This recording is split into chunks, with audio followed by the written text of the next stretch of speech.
बिस्मिल्लाहिर्रहमानिर्रहीम। आज हम आपको बताएंगे कि हज़रत बाबा फरीद रहमतुल्लाह अलैह को गनशक्कर क्यों कहा जाता है।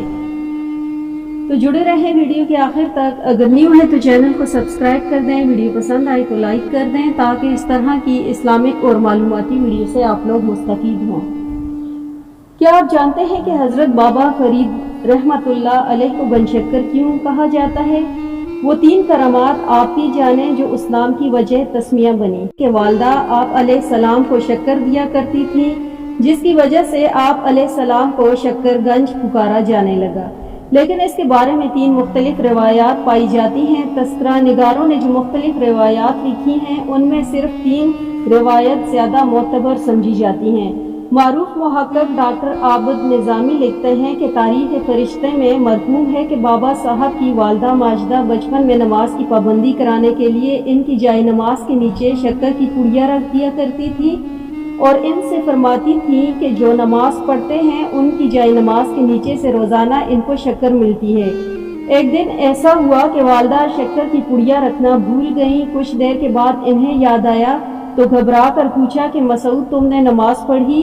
बाबा साहब ने अदब से जवाब दिया कि हाँ अम्मी जान, नमाज पढ़ ली और शक्कर भी खा ली। ये जवाब सुनकर उनकी वालदा बड़ी हैरान हुई और समझ गईं कि इस बच्चे की गैब से मदद हुई है। चुनाचा इस वक्त से उन्होंने अपने बच्चे मसूद को गनशक्कर कहना शुरू कर दी। दूसरी रिवायत कुछ यूँ है कि अखबारुल अखयार खजीनतुल असफिया और गुलजार अबरार में लिखा है कि एक सौदागर गाड़ी पर शक्कर लाकर मुल्तान से दिल्ली जा रहा था। जब अजोदन पहुंचा तो रास्ते में हजरत शेख खड़े थे।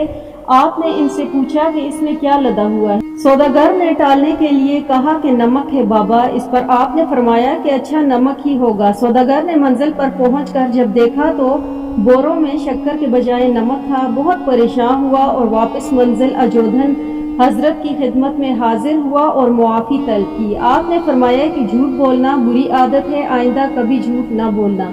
फिर फरमाया कि बोरों में शक्कर थी तो इंशाअल्लाह शक्कर ही हो गई। सौदागर ने झूठ से तौबा की और जाकर बोरों को देखा तो उसमें वाकई शक्कर भरी हुई थी। तीसरी रिवायत इस तरह से है कि एक दफा बाबा साहब ने अपने पीरो मुर्शिद हजरत कुतुब साहब के इरशाद के मुताबिक 3 दिन का रोजा रखा। तीसरे रोज अफ्तार के वक्त एक शख्स चंद रोटियां आपने गैबी इमदाद समझकर इनसे रोजा अफ्तार कर लिया, लेकिन फौरन ही मतली होने लगी और जो कुछ खाया था के जरिए निकल गया। थोड़ी देर के बाद पीरो मुर्शिद की खिदमत में पहुंचकर ये वाकया अर्ज किया।